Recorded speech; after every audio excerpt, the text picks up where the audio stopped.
جرواية جيرمان شيبرد عندها 4 شهور، هتبقى ضيفتنا لمدة شهر. زي ما احنا شايفين هوجو بيحبها قوي ازاي ومرحب بيها ازاي، والدنيا ماشية زي الفل. المهم بيجا جاية عشان نعدل سلوكها ونبدأ تدريبها. ده سلوك بيجا في الشارع، سلوك بيجا في البيت. زوم بس بتزوم على كل حاجة، ديزني الواشنطن مش عارف ايه ذنبه هو في التلفزيون. هنا هوجو قال لي انا اللي هقدم الحلقة مش انت. هوجو ست، يلا قدم الحلقه، قول لهم سلام عليكم، يلا قدم. بوي ان شاء الله. السلام عليكم ورحمه الله وبركاته. النهارده حلقه جديده من قناه مستر هوجو. انا مدحت الحسيني معاكم النهارده من اول حلقه لاخرها. حلقتنا فيها ضيفه جديده هوريها لكم، شيطانه جديده اقسم بالله، مش هطول عليكم اكتر من كده. يلا نبدا واوريكم هنعمل ايه. الاستاذه اللي ورانا دي انا ما بربطش كلاب ابدا، هفهمكم ليه انا رابط الكلبه، وهفهمكم ايه قصتها. الكلبه قصتها طويله جدا. يعني من اول لما صاحبها راح جابها من السوق، لحد ما اكتشف ان كل الكلام اللي اتقال له ما كانش حقيقي، لحد ما هو كان متابع معاه من يوم ما جابها. وبعد كده الكلبه جات لي كان عندها مشاكل كتير قوي قوي قوي. في فيديو النهارده هعرفكم المشاكل، هوريكم فيديوهات للكلبه من اول دقيقه وهي داخله مع صاحبها البيت، وهي اكتر المشاكل اللي كان بيشتكي منها، واوريكم عملنا ايه في السبع 8 ايام اللي فاتوا دول. وبعد كده هوريكم الفيديو التاني لبيجا، اسمها بيجا، ان شاء الله يوم ما نيجي نديها لصاحبها ان شاء الله. هنتكلم في حلول لمعظم المشاكل. لو ربنا كرمك بكلب بيعض كده زي دي، بتعض في كل حته، كلبه متسوله عايزه تاكلنا، بس هنحل كل المشاكل ده. هنحل مشكله العض، هكلمك على مشكله الحمام، وان شاء الله الفيديو ده يفرق معاك كتير قوي. فما تنساش تصلي على النبي، تعمل لايك للفيديو، نعمل شير وسبسكرايب، ويلا بينا نبدا. حلقتنا يلا بينا نبدا حماسية عشان ايدي والكلبة باظت. يعني مفترية. بص، كمل. هنبدأ بأول ثانية فكينا البيجا الليش أول لما دخل البيت، وأنا اللي طلبت كده من صاحبها، ويا ريتني ما عملت كده. الكلبة دلقت القهوة وقعدت تشرب قهوة، يعني دي مصيبة.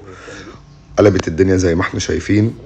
هدوم صاحبها أنا مش محتاج أتكلم عن حاجة، انتوا شايفين. سلوكيات سيئة، سلوكيات كلنا بنرفضها، مش حاجة حلوة. بصوا أنا صاحبها بيعمل اللي انت إيه. عملته دلوقتي ايه؟ انت بتقول لها نو بس بتديها كونفيرم انه يس.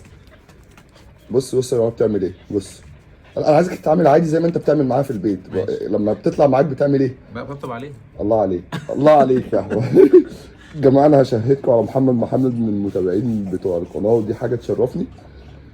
وللاسف لقيته بيعمل كده مع بيجا، فتعالوا كانت لسه صغيره فصعبان عليا ان انا اركم عليها، فكنت بطلع عشان كده بس. لو حد عارف ايه الغلط اللي عمله محمد يكتب له في الكومنتات وهو هيشوف الحلقة.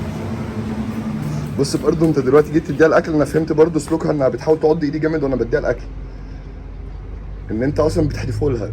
بص يا جماعه، هي دلقت القهوه وعملت معانا كل حاجه غلط ممكن تتعمل في الكوكب. انا خفت ان لسه ما كنتش تاخد من ايدي فهتعضني. الكلبه ملاقينا خالص يا محمد. اول دقايق للاستاذه بيجا بعد ما صاحبها مشي، هي هنا بتحاول تتعرف على هوجو. هوجو باصص لي اقسم بالله مصدوم، بيقول لي انت بجد دي هتقعد ولا هتمشي وانت عامل فيها الكاميرا الخفيه؟ قلت له لا يا هوجو، دي هتقعد معانا شويتين. هو برضو لسه مذهول. انا هنا بفكر في تحدي تاني، ان انا لازم الكلبه تقعد على خشب في البوكس، ولازم تقعد على ارض ما فيهاش اي رطوبه. فكنا بنعمل البلان، هنبداها بالمربط وهنبتدي نحببها في المربط كده. حته جبنه رومي كده تايهه مش عارف اعمل بيها ايه، فانا قلت هطلع اعمل بيها حاجه، بس مش هخليها تبطل هيبره بان انا اديها اكل خالص. خليك معايا. احنا هنا هنشتغل على حاجتين، ان هي هتعرف انها بتتكافئ وهي مربوطة، فالموضوع ما يبقاش اوحش حاجة. وهعلمها ازاي ما تتنططش. هنلغي، احنا عندنا حاجتين سيئين جدا في بيجا، التنطيط ودلق المية، ودول حاجة سيئة. ده خلاف الحمام اللي هي كانت بتنام عليه. خليك متابع الحلقة دي قوية قوي. وبص هنا انا هبتدي افك الكلبة امتى وازاي. اول لما اخد منها الثبات. مش كل حاجة بتبقى تدريبات سيت وداون، في حاجات أهم بكتير. تابع وركز في كل حركة لإيدي عشان هتفرق معانا بعد العضة اللي أنا خدتها دي. نو نو نو جود. فكتها، كافئها. بس انا اول ما فكيتها اخدها على فين؟ على هنا. ادخلها البوتي كورنر. يلا بجيبك حمام. عايز تنطط انا همنعها. يلا حمام حمام. جود جيرل. اول لما تبتدي تشمم هكافئ. ما شاء الله. كل حافظ على اللي بقى من الجنينه، هي بقت خرابه. جود جيرل. اول بقى ما تيجي نديها مكافأة العيد. ايه ايه ده، انا كل ده لسه ما اديتهاش مكافآت، وممكن ما اديلهاش مكافآت خالص يعني لو انا مش عايز اعود الكلب على مكافآت. خلاص خليناها عملت حمام. اوريك طريقتها وهي بتاخد مني المكافأة، بس هي عايزة تاكل ايدي مش عايزة تاخد المكافأة.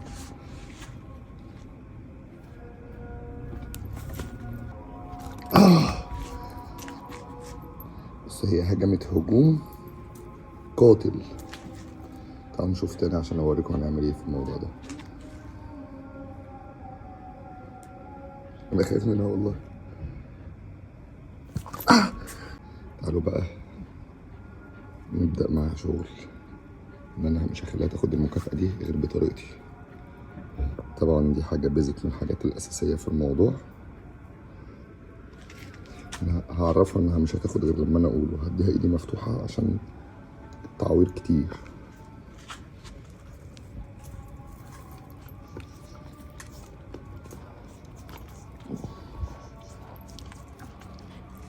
بجد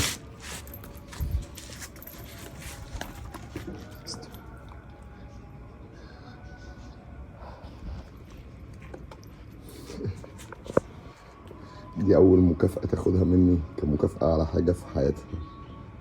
بص سوكا، قسما بالله انت اسمك سوكا يا بنت، ما اسمكيش بيجا. وده رياكشن سوكا قصدي بيجا على الكلاب في الشارع، وهوريك رياكشنها دلوقتي على التلفزيون في البيت، وده كله ناتج عن القلق مش الشراسة خالص. كده يا بيجا.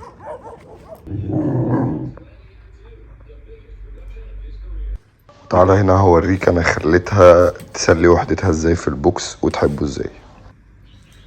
اديها دي عبارة عن عضادة زي ما احنا شايفين مفتوحة من جوه، بيتحط فيها التريتس عشان الكلب ينضف سنانه، فأنا بستغلها.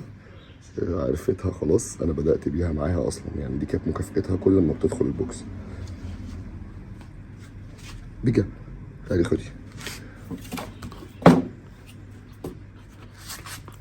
لو اديت لكلبك البديل عمر ما كلبك هيبقى بينبح على الفاضي، وعمره ما هيزعجك ولا هيزعج الناس. اتصرف مع كلبك صح عشان ترتاح. فوجو صحي بيقول لي فيه، قلت له صباح الفل يا معلم. تعال نطلع الأستاذة سوكا ونبدأ معاها. فيلا هنروح الأول ننضف الأرض وبعد كده نطلعها، وزي ما اتفقنا أول لما هنطلعها هنوديها على الحمام زي ما وريتكم في الأول. وخليك متابع، أنا هوريك نتيجة إن هي اللي أنا وريتهولك بالجبنة لما وريتها أول مرة تاخد المكافأة. هوري لك بقى هنشغلها بمكافآت من نوع تاني إزاي، وهوري لك أحداث كتير، لأن الكلبة ما شاء الله عليها كل لحظة في حياتها أحداث. لو خدت بالك معايا في اللحظة اللي فاتت أنا مرضتش أفتح البوكس غير لما خدت منها الثبات الكامل. حاجات بسيطة قوي بنعملها بتعدل سلوك الكلب كليا، وبتخلي الكلب يعيش حياة أفضل، وبتخليك كمان تعيش حياة أفضل. يلا حمام.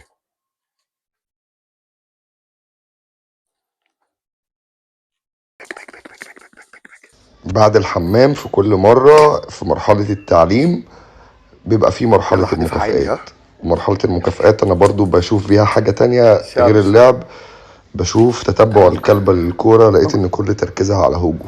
مشاكل بسيطة بقى زي دي كلها هنحلها قدام شوية إن شاء الله. سيب يا ولد.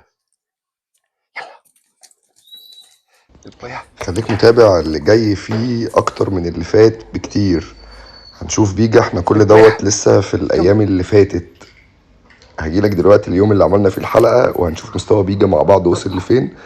وزي ما انت شايف هوجو حابب بيجا ازاي ومرحب بيها قوي، وهي تتحط على الجرح يولع ما شاء الله عليها. المرة دي دلقت المية بس غصب عنها. تعالى اوريك هوجو هيحاول يعلمها معايا ازاي تلعب بالكورة، بس مفيش فايدة. مفيش منه الكلام ده. لا تعال هات هوجو، قلت هتنجز. يلا انجز. ستي بيجا تعال. كم هوجو راحت الكورة. بوي تعال. اهو هوجو هنا بصوا جاب الكورة ورماها لها، هي تاخدها وتجري، وهي بقت عاملة نفسها هي تيم او هي عصابة لوحديها ضدنا. كم تعالوا نشوف هنخلي هوجو يعمل معاها ايه، وبعد كده هنعمل ايه معاها. ضيعت الكورة، هنخلي هوجو يشوف الكورة فين. هوجو فتش على الكورة يلا. هوجو يلا فتش على الكورة. جود بوي فتش. ايه بوي. ما شاء الله الكرة توي مش هاتها يلا. واضحة خالص، وهوجو جابها واحدة من بتوع زمان أيام الشقاوة يا عم هوجو.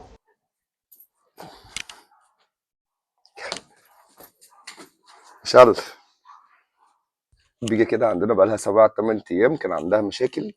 هي ما كانتش بتحب تتربط ولا ليها في قصة الربط خالص، فأنا كان لازم أعودها على الربط. احنا بنعمل معاها كده 10 دقايق كل ساعتين مثلا. وعلشان يعني فايدة الربط تاني ان انا بنفس الربطة دي لغيت موضوع دلق المية، لان الكلب دي كانت اكبر مشاكلها ما بتسيبش طبق مية في حاله، المية تتحط لازم تدلق وتنام فيها. الموضوع قلب معاها مع انها كانت محبوسة، ان بقت تعمل تويلت وتنام عليه، ودي كانت المصيبة السوداء. الكلام ده فرق معاها الاول، يعني هوريكم كمان شوية رجليها الاول كانت عاملة ازاي. هي دلوقتي في 7 8 ايام خفت بنسبة كويسة جدا الحمد لله، في تقدم. كانت جايه ملينه تماما، لسه الجزء اللي ورا ما اتظبطش قوي، بس اللي قدام اتظبط بنسبه كبيره. انا جبت الميه اهو ورايح لها مكانها، اوريكم بقى عملي انا لغيت الموضوع ده ازاي. بيجا بادب،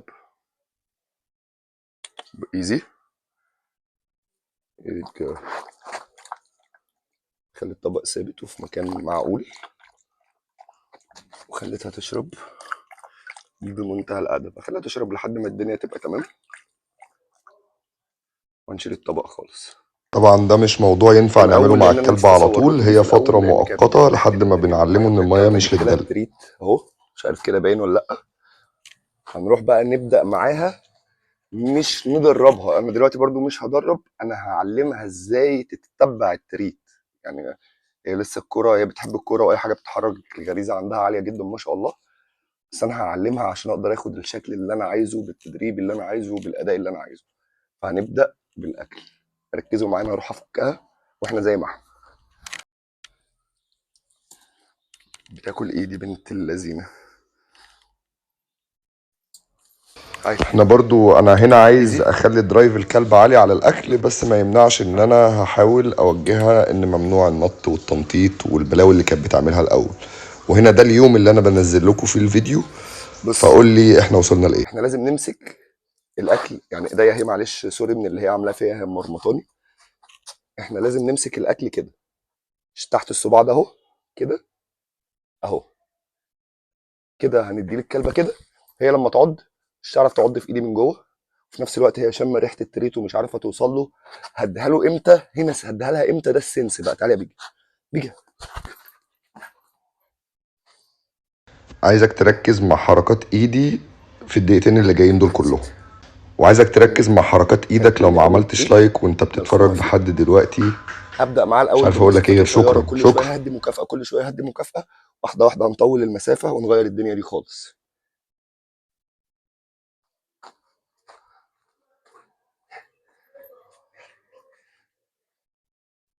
ايه، بيجي، بيجي، بيجي.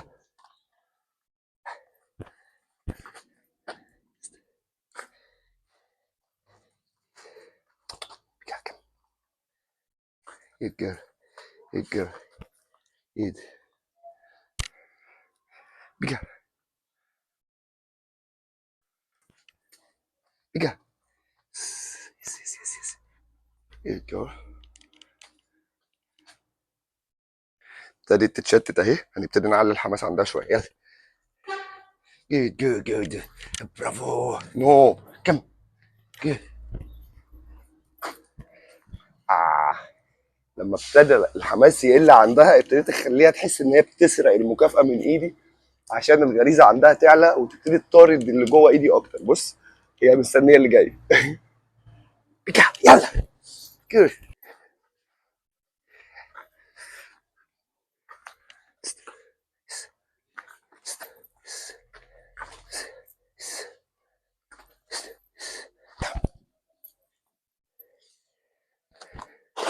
نسيتوا دوام بالتوجيه تاني، هديها اللي معايا كله. استنى ما يلا تروحش بيجي. في حتة، علشان هقول لك المختصر المفيد في انك ازاي تدرب كلبك سهله على سهله الحمام سهله في مكان سهله معين. سهله. تعالى بقى هقول لك كلمتين ثلاثه في موضوع الحمام عشان نخلص الموضوع باختصار. بيجي كانت بقول لك يعني هي وصلت لمرحله انها تعمل حمام وتنام عليه، يعني هو مفيش اسوأ من كده في الدنيا. كل اللي عملته متابعه كل ساعه لساعتين، عزلت الكلبه ما بين البوكس زي ما وريتكم، ما بين المربط زي ما وريتك، وبقت كل ساعه اشيلها الاول علشان انا نفسي ما تنامش على البيبي بتاعها، لان الموضوع مصيبه سودة. كل ساعه اخدها اوديها هناك زي ما وريتكم، لحد ما الحمد لله الموضوع ابتدى ينتظم تماما. من يوم ما جت غلطت مره واحده عملت حمام في البوكس، وعملت حمام مره واحده في مكانها على المربط. والفكره من الموضوع ده الثقه، ان الكلب بيبقى مستنيك وواثق انك جاي. فموضوع الحمام لو حابين نشرحه بطرق اكتر، او عايز اي معلومه فيه، اكتب لي في الكومنتات وهقول لك تعمل ايه. تعالى بقى اقول لك قصه بيجا. بيجا صاحبها جابها من السوق. طبعا الراجل اللي وراله الكلبه في السوق، طبعا وراله اهاليها كانت اصغر من كده بكتير، وراله كلب بطل عالم طبعا، وهو صدق واشترى. بس عوض ربنا اكبر، الكلبه فيها شخصيه جباره. هي كلبه وركنج لاين بنسبه كبيره، داخل فيها اي نعم ميكس الشو لاين، بس هي كلبه انا هخليكم تشوفوها، وهوريكم يوم ما هنيجي نرجعها لصاحبها ان شاء الله.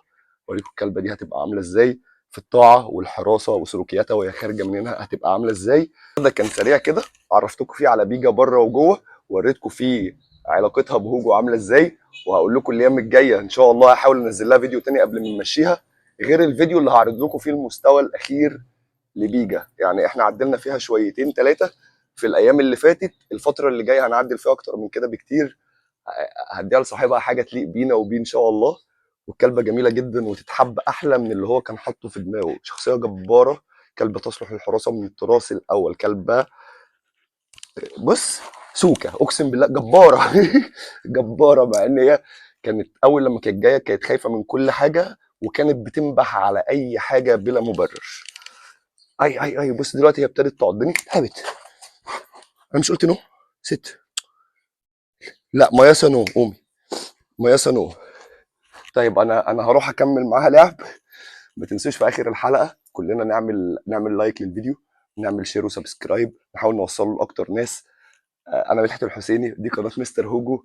اشوفكم الفيديو الجاي ان شاء الله على خير. سبسكرايب اهو عشان تشوف الحلقات الجايه. السلام عليكم.